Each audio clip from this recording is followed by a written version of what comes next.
प्रधानमंत्री नरेंद्र मोदी की अध्यक्षता में एक कैबिनेट बैठक हुई है अभी हाल ही में, जिसके अंदर सहकारी बैंक यानी कि कोऑपरेटिव बैंक जो है उनको लेके एक बहुत ही बड़ा फैसला हुआ है।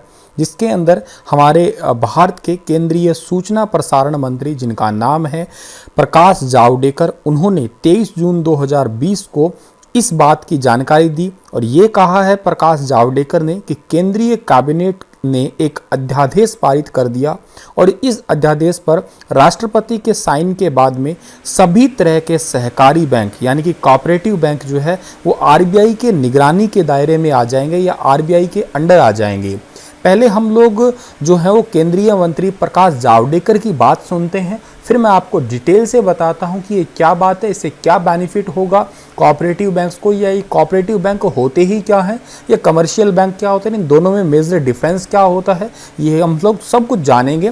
पहले आप उन्हीं की जुबानी सुन लीजिएगा। जो चाहे वो अर्बन कोऑपरेटिव बैंक हो या मल्टी स्टेट कोऑपरेटिव बैंक हो, अपने देश में 1482 अर्बन कोऑपरेटिव बैंक है और 58 है मल्टी स्टेट कोऑपरेटिव बैंक। आज इनके बारे में एक अध्यादेश पारित किया है, अब वो राष्ट्रपति के पास आएगा कि ये सारी बैंक 1540 है, ये तुरंत प्रभाव से आरबीआई के सुपरविजन पावर में आ जाएंगे। आरबीआई की जो सुपरवाइजिंग की तरीका है शेड्यूल बैंक के लिए भी, वही इन कोऑपरेटिव बैंकों पर लागू होगा। इससे क्या फायदा होगा? मूल फायदा होगा कि डिपॉजिटर को एक यकीन मिलेगा कि हमारा पैसा सुरक्षित रहेगा और 8 करोड़ 60 लाख खाता धारक है इन 1540 बैंकों में। 4 करोड़ 84 लाख करोड़ रुपए की बचत है, थोड़ी नहीं है। इस सब की अच्छी रक्षा होगी, ये इस निर्णय का सबसे महत्वपूर्ण बात है। रिस्ट्रक्चरिंग। आइए अब जानते हैं इसी मसले को थोड़ा सा डिटेल में। सबसे पहले तो हमें यह समझना जरूरी है कि ये कोऑपरेटिव बैंक जो है यानी कि जिसको हम लोग हिंदी में सहकारी बैंक कहते हैं, इसका मतलब क्या होता है। देखिए, कोऑपरेटिव बैंक वे बैंक होते हैं जिनका गठन और कार्यकलाप सहकारिता के आधार पर किया जाता है। विश्व के अधिकांश भागों में सहकारी बैंक है जिन लोगों की पूंजी जमा करते हैं तथा लोगों को धन उधार देते हैं। मतलब ज़्यादातर किसान लोग जो हैं वो अपना लोन वगैरह लेके आते हैं, वो इन्हीं कोऑपरेटिव बैंक से ही लेके आते हैं और जनरली ये जो है वो सहकारिता के आधार पे ही, कॉर्पोरेशन के आधार पे ही इनका गठन जो है वो किया जाता है। इनका मुख्य उद्देश्य यही होता है कि कृषि और ग्रामीण क्षेत्र के दौरान जो है वो कोई ना कोई सुविधा उपलब्ध करवाना या कोई संस्था वगैरह का निर्माण करवा देना। जनरली ये राज्य से ही ऑपरेटेड होते हैं, ठीक है। सामान्यतः इनकी शाखाएं एक राज्य तक ही सीमित होती है। ऐसा नहीं है कि आजकल भाई एक ही राज्य के अंदर रहेंगे, जैसे पीएमसी है वो आपका पंजाब और महाराष्ट्र है, वो उसका दूसरे राज्यों के अंदर भी जो है धीरे धीरे फैलने लग चुका है वो।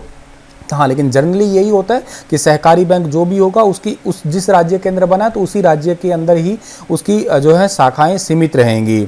अब क्या है कि आपको थोड़ा ये भी समझना जरूरी है, एक तो कमर्शियल बैंक होता है, वाणिज्यिक बैंक यानी कि जैसे हमारा एसबीआई है, पीएनबी है, और एक होता है कॉर्पोरेटिव बैंक आपका।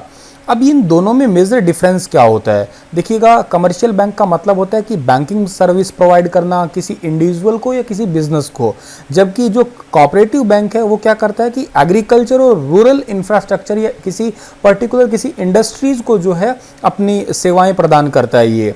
अच्छा, बैंकिंग रेगुलेशन एक्ट 1949 के तहत कमर्शियल बैंक आए थे और ये जो है कोऑपरेटिव सोसाइटीज एक्ट 1965 के तहत जो है ये काम करता है। हालांकि जो ये कोऑपरेटिव बैंक है ये कुछ हद तक 1949 एक्ट पे काम करता है, कुछ हद तक, लेकिन 100% नहीं है, ठीक है। और ये बहुत बड़े जो क्या कहिएगा आप लोग बड़े बैंकर्स होते हैं या यूँ कहिएगा आप लोग एक लार्ज एरिया के अंदर ये काम करते हैं, लेकिन इनका काम क्या होता है, स्मॉल एरिया का ही रहता है। इनका मुख्य उद्देश्य प्रॉफिट का होता है, इनका मुख्य उद्देश्य सर्विस का रहता है। हाँ, इनके पास में क्या है कि बहुत एक्सेप्टिंग डिपॉजिट फ्रॉम पब्लिक, ये जितना भी डिपॉजिट है ये पब्लिक से ही एक्सेप्ट करते हैं या किसी इंडिविजुअल बिजनेसमैन से भी एक्सेप्ट करते हैं। लेकिन जबकि ये क्या करते हैं, डिपॉजिट मेंबर्स से डिपॉजिट करते हैं, पब्लिक से भी लेते हैं, किसानों से और बिजनेसमैन से, इन सभी से अपना डिपॉजिट लेते हैं। जनरली किसान वगैरह जो हैं इसकी ब्याज दरों की वजह से इसकी तरफ ज़्यादा रुझान दिखाते हैं, अपना लोन वगैरह जनरली यहाँ से लेते हैं। लेकिन कई बार क्या होता है घोटाले वगैरह से, जैसे रिसेंटली आपने पीएमसी वगैरह के न्यूज़ में सुना होगा अच्छे से, तो वहाँ जो है ये घोटाले के टाइम में वो दब भी जाते हैं। तो ये बहुत बड़ा नुकसान हो जाता है फिर किसानों का कि कोई बैंक डूब जाता है तो फिर उनका भी पैसा पीछे डूब ही जाता है। अब इन्हीं सभी चीज़ों को जो है दूर करते हुए ये सारा का सारा आज मसला, ये फैसला लिया गया है सारा का सारा। अब ये है क्या, बेसिकली आरबीआई का कहना क्या है? आरबीआई ने ये कहा है कि पिछले 5 सालों में ये देखने को मिला है कि तकरीबन 1000 के आसपास जो है ये कोऑपरेटिव बैंक में फ्रॉड देखने को मिला, और ये फ्रॉड भी कितना था, 220 करोड़ के आसपास का फ्रॉड देखने को मिला था।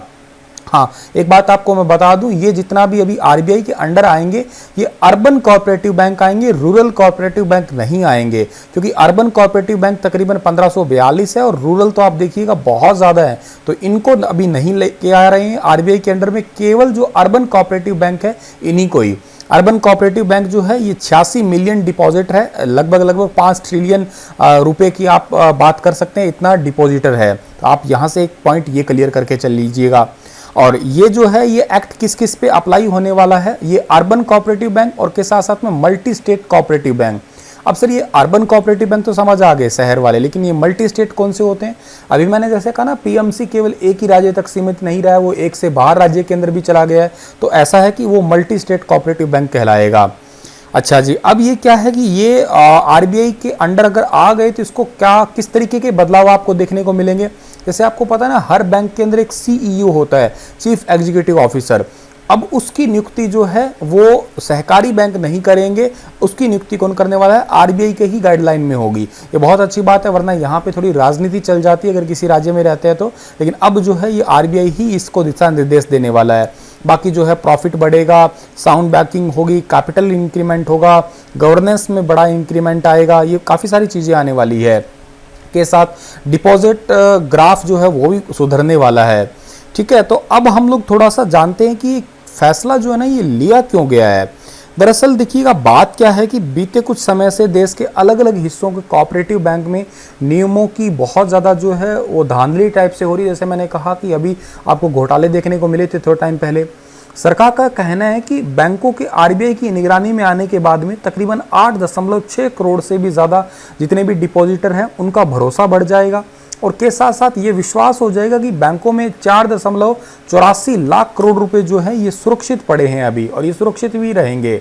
इनके साथ ही ग्राहकों के हित में रिजर्व बैंक के द्वारा जो भी फैसले लिए जाएंगे वो सारे के सारे कोऑपरेटिव बैंक पे भी लगेंगे। एक देखिएगा हमारा नॉर्मल विश्वास ही रहता है, आरबीआई की चीज़ है तो मतलब विश्वास है आरबीआई पे, तो वो विश्वास जो है वो कायम रहेगा। अभी प्रकाश जावड़ेकर ने वही बात कही थी। बजट में इसकी घोषणा हुई थी। वित्त मंत्री निर्मला सीतारमण ने फरवरी 2020 के अंदर जो आम बजट पेश किया था उसमें कोऑपरेटिव बैंक को आरबीआई की निगरानी में लाने का प्रस्ताव रखा था, और इसके साथ ही वित्त मंत्री ने जितने भी डिपॉजिटर की जो राशि है, ठीक है, उसको इंक्रीज कर दिया। Deposit insurance and credit insurance corporation उसको 1 लाख से 5 लाख तक जो है इंक्रीज कर दिया। इसका मतलब क्या हुआ, अगर हमारा पैसा डूब भी जाता है तो 5 लाख तक की सीमा जो है उसको मिलेगी। अब इसको थोड़ा समझिएगा आप लोग। इसका मतलब क्या हुआ, मान लेते हैं कि आपका जो है 1 लाख रुपए जमा करवाया होता है बैंक के अंदर और वो बैंक डूब गया तो आपको 1 लाख रुपए पूरा मिल जाएगा, ध्यान रखिएगा। हाँ, अगर आपको 2 जमा करवाए थे 2 भी मिल जाएंगे। आपके मान लेते हैं 7 लाख रुपए जमा करवाए थे बैंक के अंदर लेकिन बैंक डूब गया तो आपको 5 लाख रुपए तो मिलेंगे ही मिलेंगे। इस सीमा का मतलब ये है, ऊपर वाले नहीं मिलेंगे लेकिन 5 लाख तक की। पहले ही सीमा 1 लाख की थी लेकिन अब इसे बढ़ा के 5 लाख कर दिया, तो कहीं ना कहीं ये भी बहुत बड़ा बेनिफिट है। 5 से नीचे तो जो भी है वो तो एज इट इज मिलेगा ही मिलेगा, लेकिन 5 से ऊपर का जो भी है वो ऊपर का तो खैर नहीं मिलेगा लेकिन 5 मिनिमम मिलेगा ही मिलेगा। ये एक बहुत बड़ी इसका एक निचोड़ है, यूं कहिएगा इस बात का। अब के साथ का जो है वो शिशु लोन वाले जो ब्याज है उसके अंदर भी बहुत छूट मिली है। केंद्रीय मंत्री प्रकाश जावड़ेकर ने ये कहा है कि जो मुद्रा लोन है तकरीबन 18 से 20 करोड़ लोगों को मिला है, जिसमें 9 करोड़ 33 लाख को जो है शिशु लोन भी मिला है, और इसके तहत जो है लाभार्थी को 12 महीने के लिए ब्याज दर में 2% की छूट भी दी जाएगी। ठीक है, और के साथ साथ जो है कोऑपरेटिव बैंकों को मजबूती भी मिलेगी इससे। बैंकिंग नियम में बदलाव होने वाला है, ठीक है। सहकारी बैंकों के अंदर आरबीआई के अकॉर्डिंग ही चलेंगे। ऑडिट के अंदर ऑडिट नियमों में बदलाव हो जाएगा। अगर कोई वित्तीय संकट भी फंसता है तो उस पर भी जो है बोर्ड की निगरानी रहेगी। मतलब कई बार क्या होता है, जैसे घोटाले वगैरह कोई करने वाला होता है तो पहले से ही पता लग जाएगा, आरबीआई को ये घोटाले होने ही नहीं देगा। तो यही था इस लेक्चर का एनालिसिस। आशा करता हूँ आपको चीज़ें समझ आई होंगी। अगर आपको इसका पीडीएफ लेना है तो मेरे आप टेलीग्राम चैनल पे स्टार IQ PDF से सर्च कीजिएगा, आपको इजीली मिल जाएगा। वहाँ पे मेरे द्वारा पढ़ाए गए सभी लेक्चर्स के PDF आपको मिलेंगे। Thank you so much.